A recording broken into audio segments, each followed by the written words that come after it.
Dalam perjalanan sejarah panjang peradaban umat manusia, pernah ada satu fase yang sangat begitu gemilang. Sebuah era yang oleh sejarah dikenal sebagai The Golden Age of Islam, masa kejayaan umat Islam. Ini bukan sekadar kebanggaan historis saja, tetapi sebuah fakta peradaban. Sekitar abad ke-7 hingga ke-13 Masehi, dunia Islam menjadi pusat ilmu pengetahuan, inovasi, dan peradaban global. Di saat sebagian dunia masih terjebak dalam kegelapan intelektual, wilayah-wilayah Muslim justru memancarkan cahaya ilmu yang bisa menerangi dunia. Di era itulah, lahir para ilmuwan besar. Mereka bukan hanya mengembangkan ilmu, tetapi juga meletakkan fondasi bagi sains modern yang masih digunakan hingga hari ini. Contoh seperti, buku Al-Hanun fi Al-Tib menjadi rujukan dunia medis selama berabad-abad. Konsep aljabar menjadi dasar sistem matematika modern. Metode ilmiah bahkan menjadi tulang punggung pendekatan sains kontemporer, dan masih banyak lagi. Artinya, kejayaan itu bukan hanya mitos, ia nyata, terukur, dan diakui oleh dunia.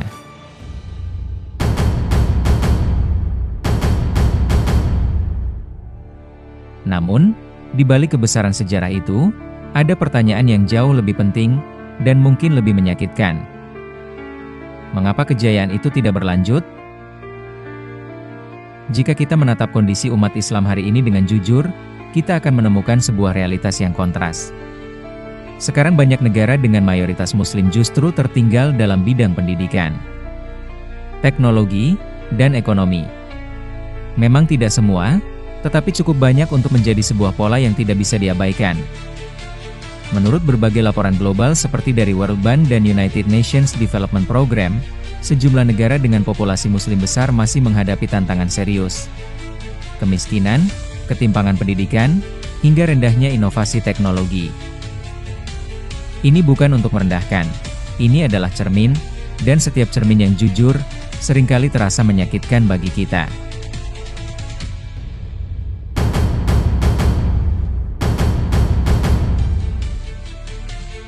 Masalahnya bukan pada ajaran Islam, sebab secara prinsip, Islam justru sangat menekankan pentingnya ilmu, berpikir, dan pencarian akan kebenaran. Namun disinilah letak persoalan yang sering luput disadari. Yang bermasalah bukan ajarannya, tetapi cara sebagian umat memahaminya. Ketika ajaran yang seharusnya mendorong eksplorasi ilmu justru dipersempit menjadi sekadar ritual tanpa makna, maka peradaban pun berhenti bergerak. Ketika berpikir kritis dianggap ancaman, dan bukan kebutuhan, maka kemunduran menjadi konsekuensi yang tak terelakkan.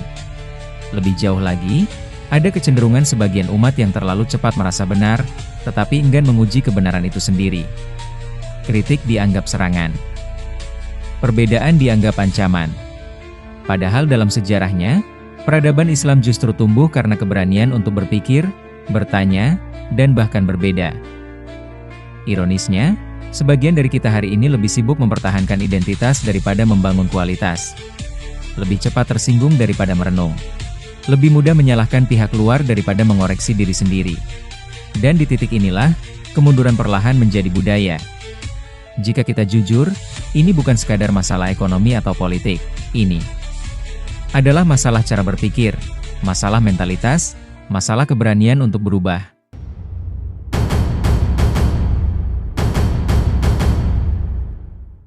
Ada satu realitas yang jarang dibicarakan secara jujur, tetapi dampaknya sangat nyata dalam kehidupan sosial umat saat ini.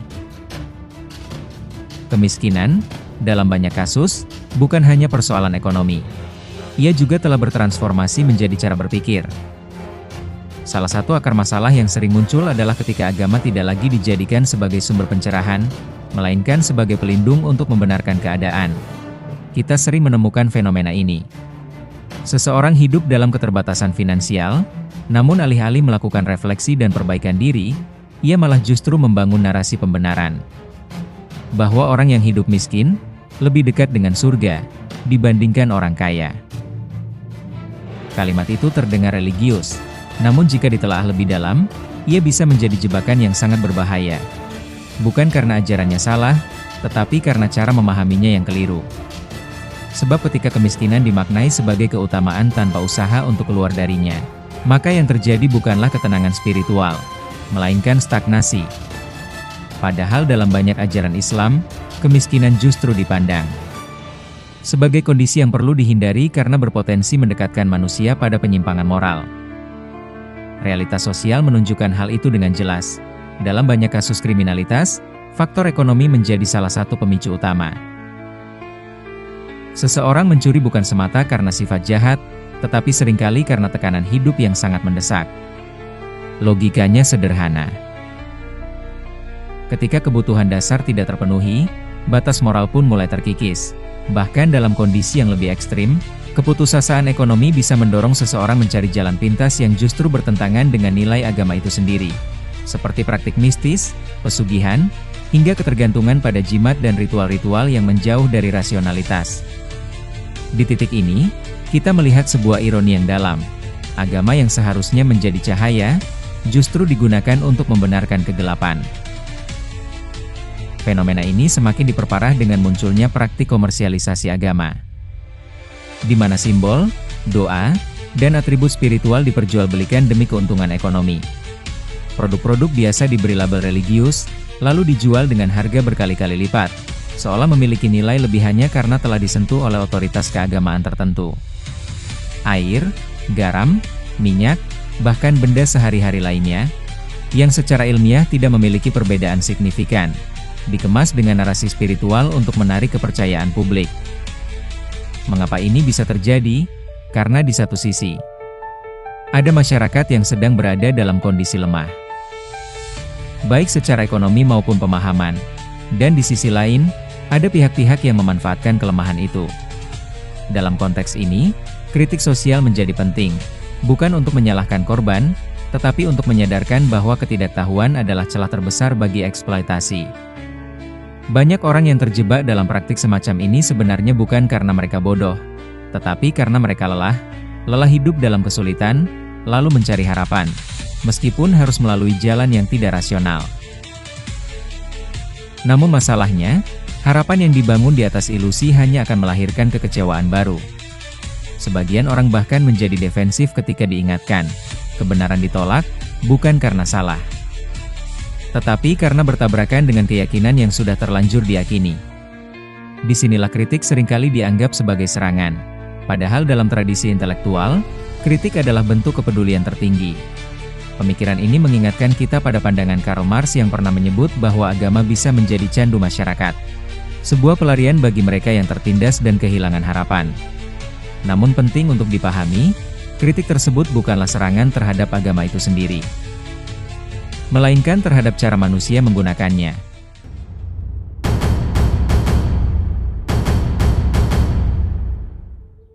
Dalam konteks yang lebih luas, agama memang bisa menjadi dua hal sekaligus.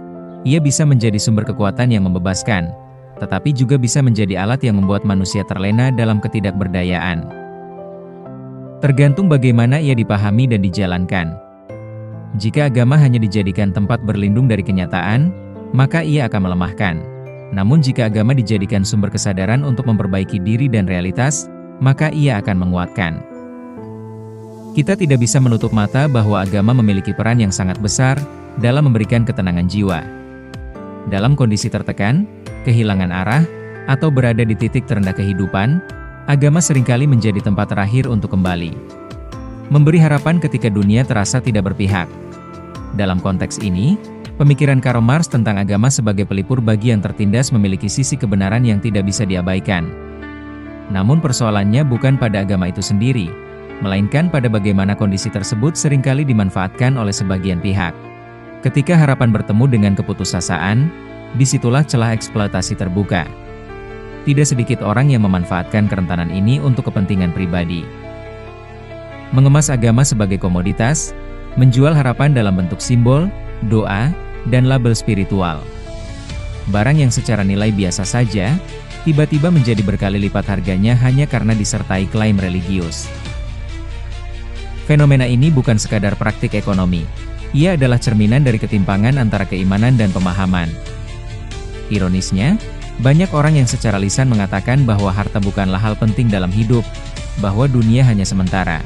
Namun ketika dihadapkan pada realitas kesulitan ekonomi, sebagian justru mengambil jalan yang tidak rasional demi keluar dari keadaan tersebut. Disinilah kontradiksi itu terlihat jelas. Jika ditarik lebih dalam, ini bukan sekadar soal kemiskinan, tetapi soal kejujuran terhadap diri sendiri. Karena pada kenyataannya, selama manusia hidup di dunia, kebutuhan materi adalah sesuatu yang tidak bisa dihindari. Harta bukan tujuan akhir, tetapi ia adalah alat untuk bertahan, berkembang, dan memberi manfaat. Sejarah Islam sendiri memberikan gambaran yang sangat jelas. Figur Nabi Muhammad dikenal sebagai sosok yang memiliki kecukupan secara materi, bahkan sebelum masa kenabian. Namun yang beliau ajarkan tidak hanya terbatas pada ilmu agama semata. Beliau membentuk sistem ekonomi yang berjalan, masyarakat yang adil, dan peradaban yang berdaulat. Yang membedakan bukanlah jumlah hartanya, melainkan bagaimana cara harta itu digunakan. Untuk membantu yang lemah, mengangkat yang tertindas, dan membangun kualitas manusia yang mampu berdiri di atas kakinya sendiri. Ini bukan sekadar keyakinan internal umat. Dalam 100 tokoh paling berpengaruh dalam sejarah, adalah buku populer karya Michael Hayhart, 1978, yang merangking tokoh berdasarkan dampak tindakan mereka terhadap sejarah manusia. Nabi Muhammad ditempatkan di urutan pertama. Bukan hanya karena sekedar ajarannya, tetapi karena keberhasilannya membentuk manusia, sistem, dan peradaban secara nyata. Artinya, pengaruh itu tidak lahir dari kata-kata semata, tetapi dari kemampuan mengubah kualitas manusia, dari individu biasa menjadi fondasi peradaban besar. Artinya, Islam tidak pernah melarang umatnya untuk menjadi kaya. Yang dilarang adalah ketika kekayaan itu melahirkan kesombongan, ketidakadilan, dan penyimpangan moral. Dengan kata lain, yang menentukan bukanlah banyak atau sedikitnya harta, tetapi bagaimana harta itu dimaknai dan digunakan. Namun yang terjadi hari ini, ada kecenderungan sebagian umat, yang justru menganggap kekayaan sebagai sesuatu yang identik dengan keburukan.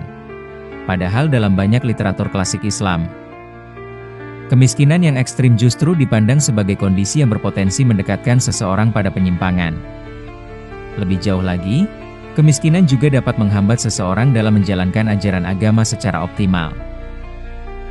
Bagaimana seseorang bisa bersilaturahmi jika tidak memiliki biaya? Bagaimana bisa membantu sesama jika dirinya sendiri masih kesulitan? Di titik ini, kita mulai melihat bahwa kemiskinan bukanlah sesuatu yang layak dirayakan, melainkan kondisi yang perlu diatasi. Masalah berikutnya yang tak kalah penting adalah cara sebagian umat memandang ilmu pengetahuan.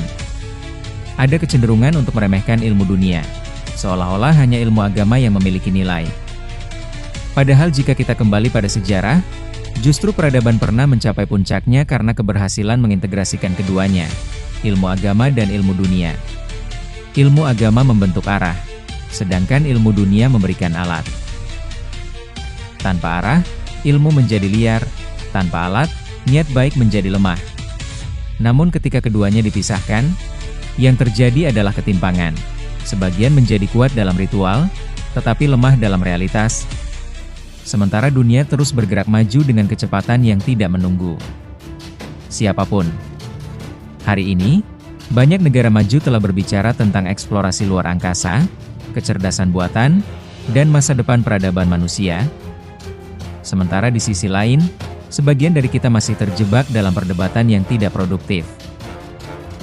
Bahkan pada hal-hal yang tidak memberikan dampak nyata. Lebih ironis lagi, ada ketakutan yang dibangun terhadap ilmu pengetahuan, seolah mempelajari sains dapat menjauhkan seseorang dari iman. Padahal jika ditelaah lebih dalam, banyak fenomena ilmiah justru memperkuat kesadaran akan keteraturan dan kebesaran ciptaan. Ketakutan semacam ini seringkali bukan lahir dari keyakinan yang kuat, melainkan dari keraguan yang tidak disadari. Akibatnya, generasi kehilangan keberanian untuk berpikir, dan ketika berpikir dibatasi, kemajuan pun terhenti.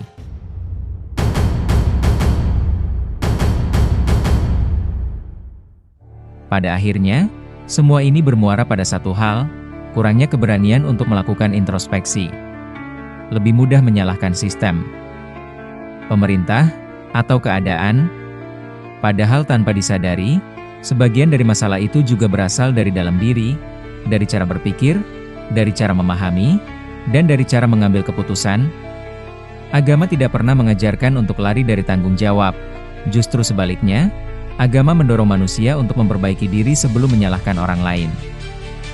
Dan ketika introspeksi itu hilang, maka umat akan mudah dimanfaatkan. Muncullah pihak-pihak yang mengaku memiliki otoritas spiritual, menjual simbol agama, bahkan memecah belah masyarakat demi keuntungan pribadi. Ini bukan sekadar fenomena sosial, ini adalah peringatan bahwa tanpa kesadaran, umat yang besar sekalipun bisa menjadi lemah, dan tanpa pemahaman, sesuatu yang suci sekalipun bisa disalahgunakan. Namun penting untuk disadari, fenomena ini tidak eksklusif terjadi pada satu kelompok saja. Ia adalah masalah kemanusiaan. Tetapi dalam konteks ini, kita sedang berbicara tentang umat Islam, bukan untuk disalahkan, melainkan untuk diajak bangkit. Karena kritik sejatinya bukan bentuk kebencian, ia adalah bentuk kepedulian yang paling jujur.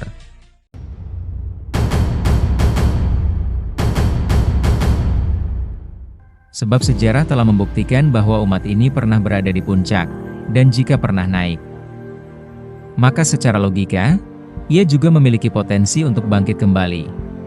Namun kebangkitan itu tidak akan datang dari nostalgia masa lalu. Ia hanya bisa lahir dari keberanian menghadapi kenyataan hari ini. Bahwa kemiskinan bukanlah kemuliaan yang harus dirayakan, tetapi masalah yang harus diselesaikan secara nyata. Bahwa agama bukan alat untuk membenarkan keadaan, tetapi panduan untuk mengubah keadaan. Jika narasi ini terasa keras dan menyinggung, karena ia menyentuh bagian yang selama ini kita hindari, dan justru dari rasa tidak nyaman itulah, perubahan seharusnya dimulai, bukan besok, tapi hari ini.